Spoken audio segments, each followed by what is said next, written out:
guys, welcome back to Medical Coding with Blue.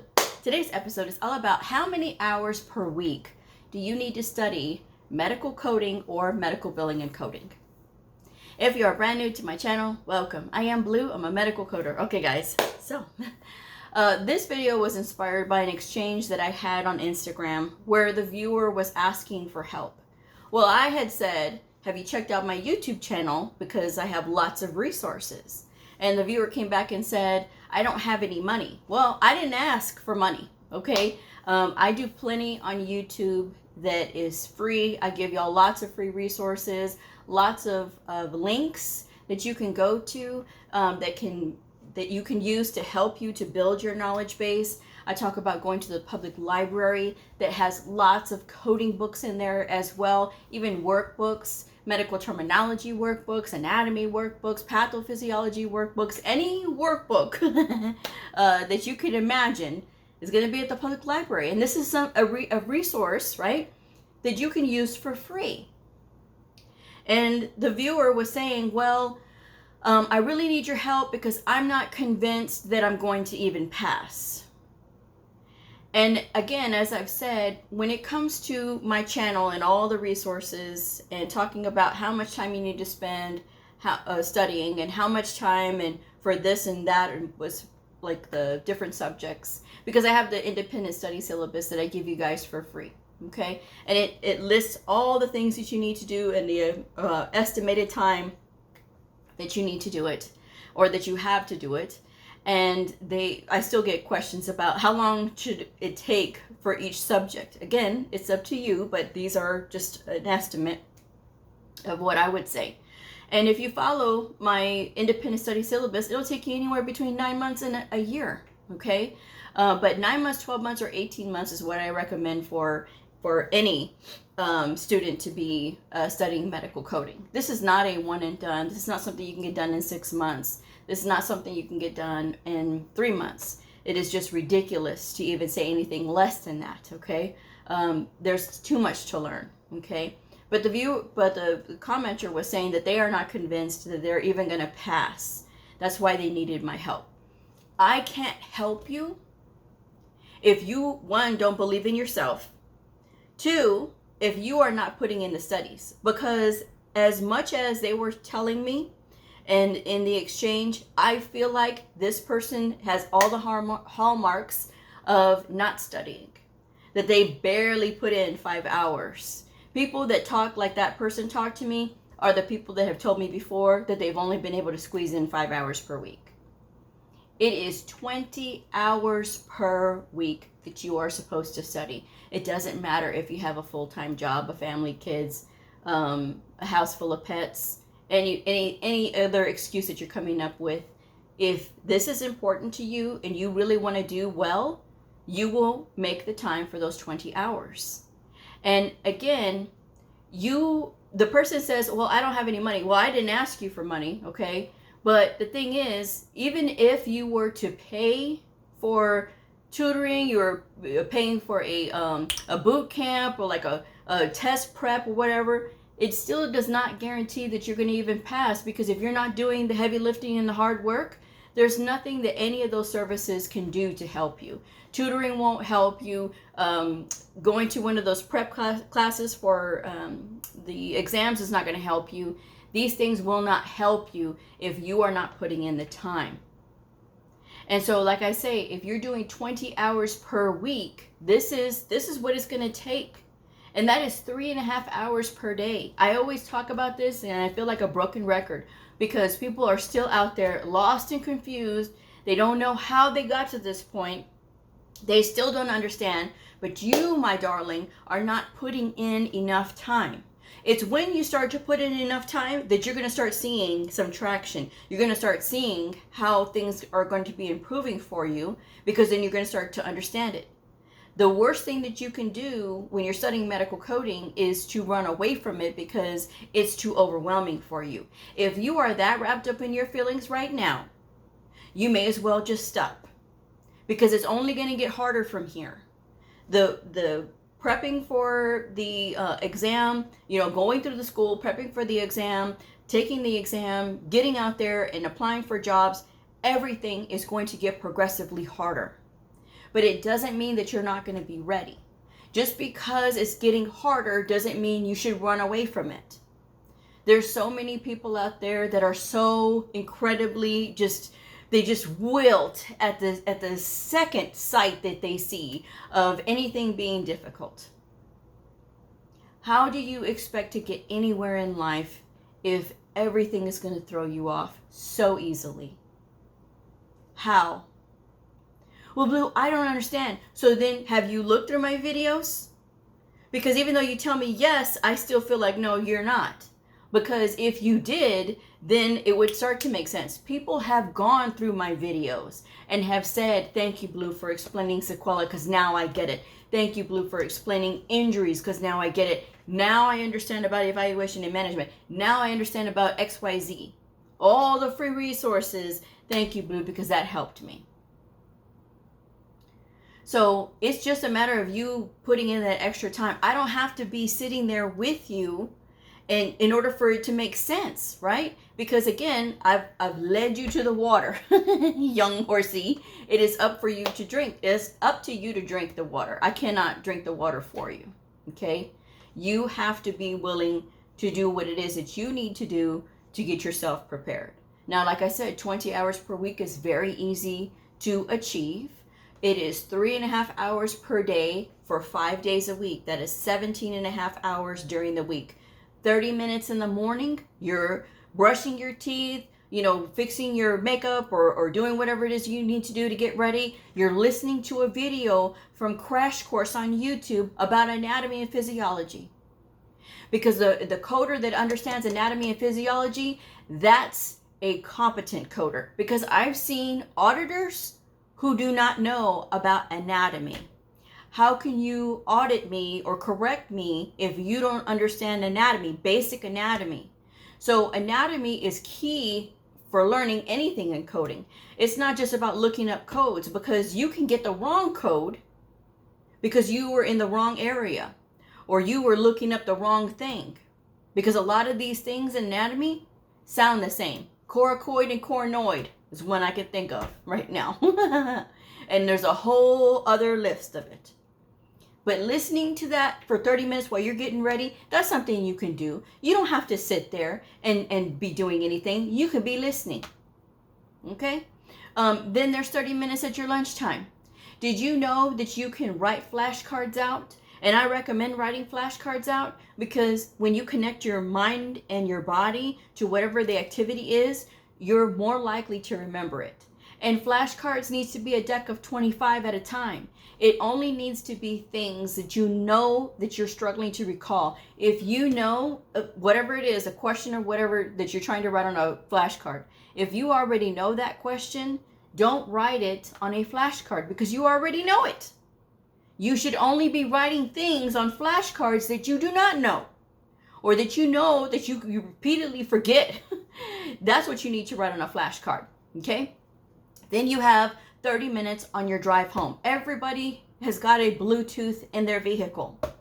You can be listening once again to a video from Crash Course. You could be listening to a free video about HIPAA on YouTube. And there's a ton of HIPAA channels. They're all saying the same thing. So I don't have to recommend a specific show. Okay? They all say the same thing because HIPAA is universal. So, I want to sneeze so bad. But that's the thing that you have there. Okay, so you do 30 minutes in the morning, 30 minutes at lunchtime, 30 minutes on your drive home. That is already an hour and a half that you're telling me that you can't squirrel in. Then you get home and you pick up the kids, you do whatever it is you got to do, you clean up around the house, you cook, and you do all these other things. Then you have time to sit down and start studying. You study for 1 hour. You get your workbook. The workbooks that I recommend are in the description box below. Literally in the description box below. There's 2 books that I recommend, and these will help you also to prepare for your medical coding certification exams. You do not need to go get those fancy test prep books for the exams specifically, because these 2 books are the ones that are going to cover the bulk of your medical coding knowledge. That is the ICD-10-CM and ICD-10-PCS Coding Handbook with the Answers by Nellie Leon Chisholm, the Nellie book, and the CPC Study Guide. It doesn't matter if you're not taking the CPC, and I'm not encouraging you to take the CPC. What I am saying is you can do whatever you want to, but what I am saying is that book is well written, and it helps people to understand the CPT side of coding. So that's the thing that you got to know there, okay? There's that. And then you're studying that workbook for 1 hour.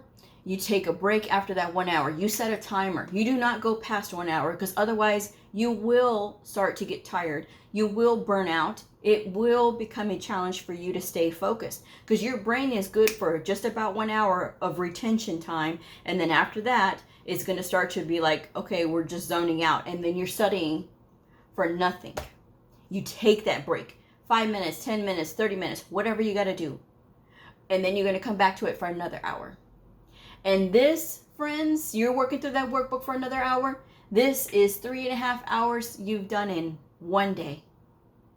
And then you do this consistently. Make it a routine. You do this 5 days a week. That is 17.5 hours. 17.5 hours that you've been studying, that you've been devoting to learning. Then you have, 2.5 hours on a Saturday or Sunday. And you're going to do the same thing again. Okay? Maybe you like to make breakfast for the kids on the weekend. You could be listening to a video. You could be listening to whatever it is that you want to listen to when it comes to coding, right? And if you're on my Patreon channel, I have posted the instructions for how to listen to the guidelines. I've talked about it here on YouTube before, but then I had too many people tell me, oh, the voice is so boring. Well, you can change the voice and the speed of the voice, because people were being ungrateful here. And I was like, okay, well, I'm just going to give it to my Patreons then. So the instructions are on my Patreon channel.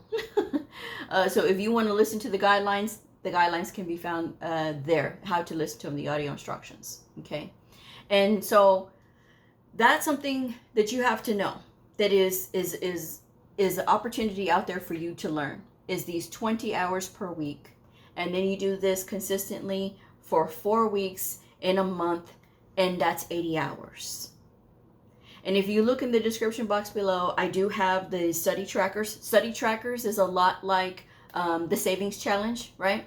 So the savings challenge, if you're not familiar, some people do the 100 envelope challenge, where they're saving the amount on the envelopes from 1 to 100, and you save all that, and it's $5,050. Well, I have done a little spin, my own little personal spin on those, and I did it for the 80 hours for study.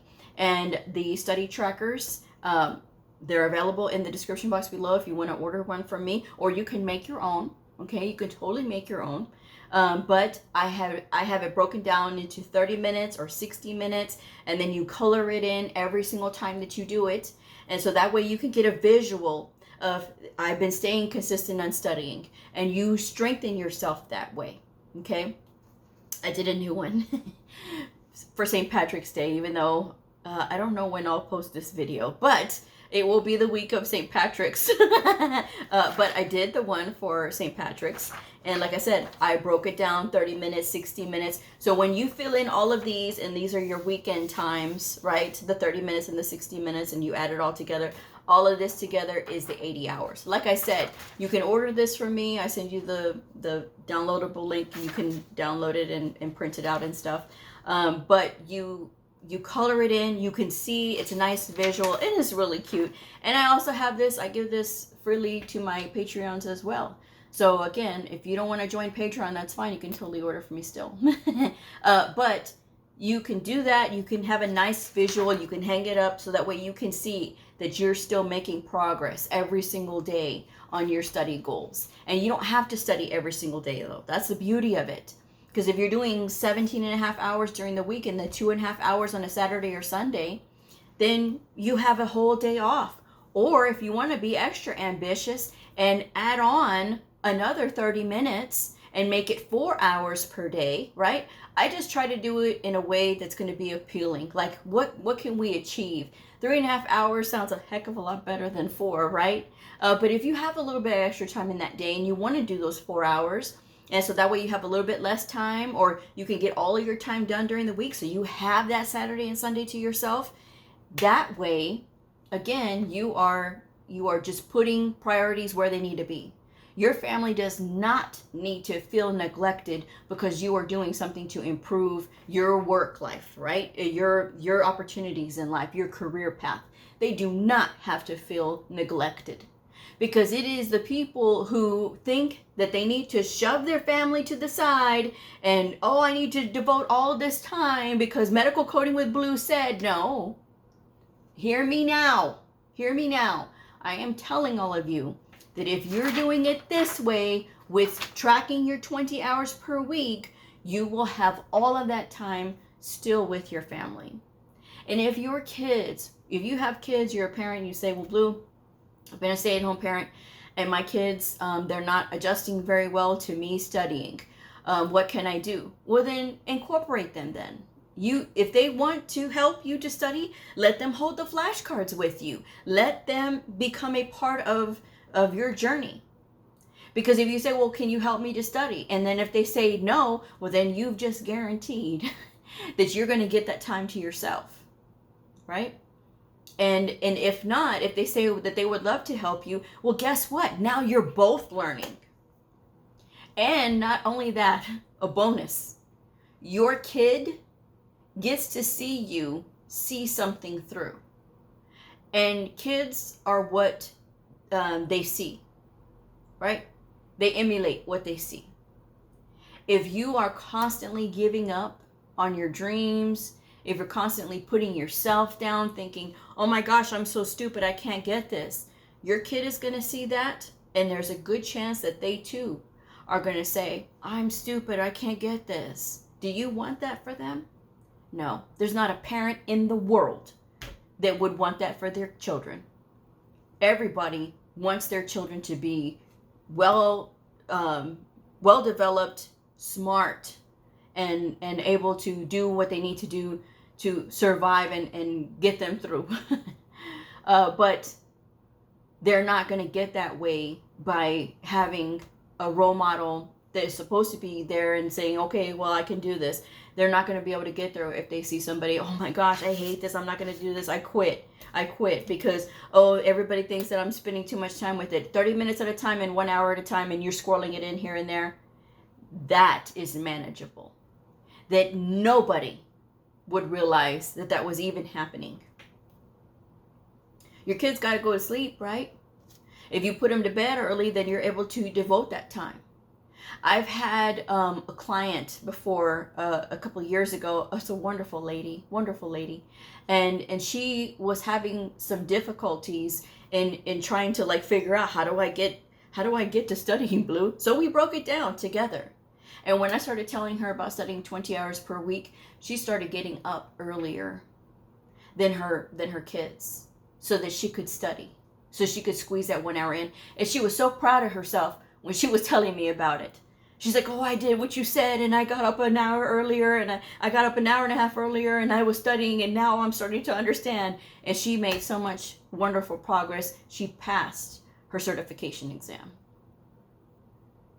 because she had that go-getter attitude, and she listened when I advised her, hey, that's what you have to do. You got to put in those 20 hours. You will fail if you're doing less than that. But obviously, if you had like background already, some people may be able to get away with doing less, but those are going to be the exception and not the rule. Because even nurses who are like, oh, this should be easy because I code already. No, you don't. If you're coding from a super bill, that is not coding. Coding means that you're looking at the documentation and you're abstracting, right? Using critical thinking to be able to select the codes that are reflecting what happened in that documentation. If you are just selecting a code because a provider says this is the code that I want, that is not coding, okay? And so a lot of nurses fall into that trap. and they think that they know, and people will gas them up and say, oh yes, you know it should be real easy for you. I see that all the time. My poor nurses, a lot of you get taken advantage of because you got people gassing you up thinking that, oh yeah, you're going to be the best person in the world for coding. And there's a lot of nurses that struggle to learn coding. If doctors can fail these exams, oh, trust me, nurses can fail these exams, and they do. I've had many clients who've come to me at like, Blue, I'm a nurse. I should be able to pass this, but I haven't been able to pass it on my own. What am I doing? How many hours are you taking to study? Well, 10 hours a week. No, it needs to be 20.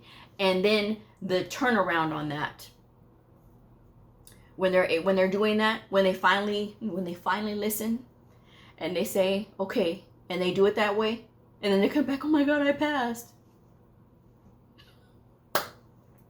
I'm only telling you all for your benefit. But you're telling me you can't do 3.5 hours in a week per day, 3.5 hours in a day for 5 days. You're telling me you can't squeeze that in?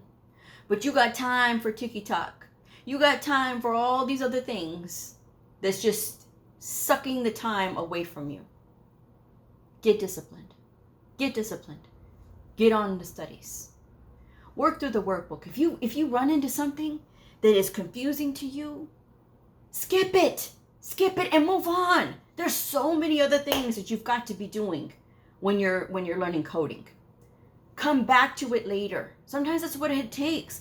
Like, it's not going to make sense to you right away, and you're like, what the heck are they saying here? And then you come back to it, you put a pin in it, you come back to it, and then all of a sudden you understand it. And you're like, oh my gosh, how did I go from struggling to like, now I get it? And sometimes that happens. Sometimes it happens. But guys, this is what it's going to take. And I'm not going to sit here and try to convince you that you can do it. The only one who can do that is you. So if you come at me like that, oh, I'm not convinced that I'm ready. So you want me to try to convince you? I don't even know you. I don't know what your work ethic is. I don't know what your study ethic is. But I'm telling you, if you're not putting in the time, then you get the grade that you deserve. Nobody that I have come across that has said, Blue, I studied 20 hours per week and I passed my test. No one has said to me, I regret the 20 hours per week. Because that would be stupid, right? They spent 20 hours per week and they got exactly what they wanted. They learned. They learned. I was doing a live the other night. This sweet lady goes, Blue, you ever think about having your own school? And I said, y'all don't want me to have my own school. Y'all aren't ready. Y'all aren't ready for it. Because this is the easy part, right? Is like, it's easy now for me to say because I've already been through it. I've walked those hot coals. I know what it takes. I know that it takes those 20 hours. I know that it takes going through the practice. I know that it takes all of those hours and spending that time with it. I also know that it takes taking care of myself. I also know that it takes being kind to me. I also know that I am personally responsible for the trajectory of my own future. So if I want something, I have to go after it with full force. As Dave Ramsey says, full gazelle force. But that's what you have to do. If that's what you want and you want to be able to get there, then you have to do that. You have to be the one to be strong enough to say, I'm going to do the 20 hours per week. I'm going to hit those 80 hours in a month, and I'm going to consistently study. And you've got to be doing that the entirety of your program. 9 months, 12 months, or 18 months. You have to be consistently doing that. And if you're not able to reach 20 hours in 1 week because something catastrophic happened and you didn't have any time and all this and all that, it's okay to pick up the reins the following week and just continue on. You don't have to sit here and try to go back and make up the time. You just need to move on and keep going. Okay? Because if you're not You know, if you're going to allow that to be the one thing that, oh, I couldn't make it to 20 hours and I can't do this, so I just give up, then you're always going to give up. And again, those around you are going to see that you always give up. No one wants to be a quitter. I don't think anybody intentionally sets out to quit.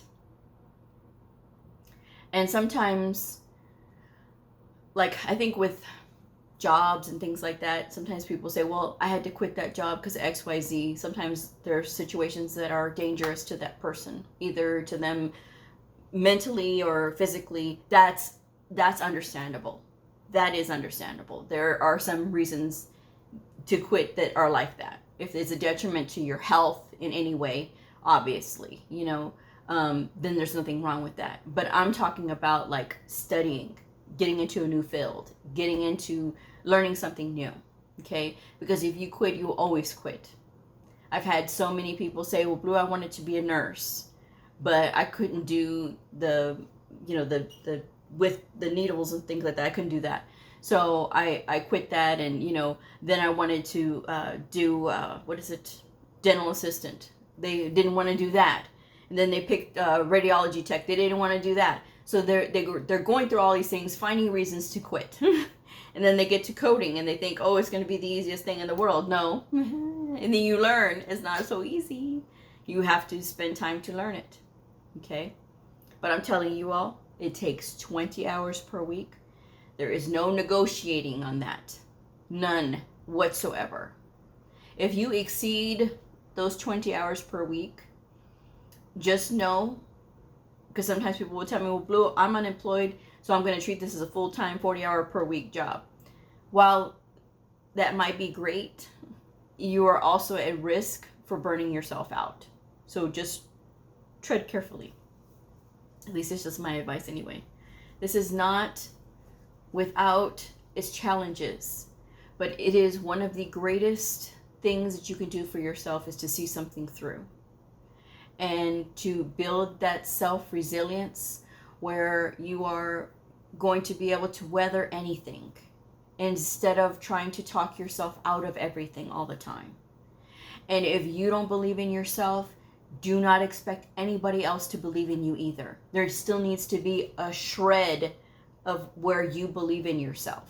But if you're telling people, I'm not convinced that I can do this, then you're setting yourself up to be disappointed, because it's going to be that rare person, or it might even be your parent that's going to have to sit there and cheer you on because other people will not.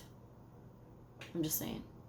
So with that said, I'm going to go ahead and wrap this one up. But thank you guys so much for joining me. If this video helped you, please like, subscribe, and share, and I'll see you all next time. Bye.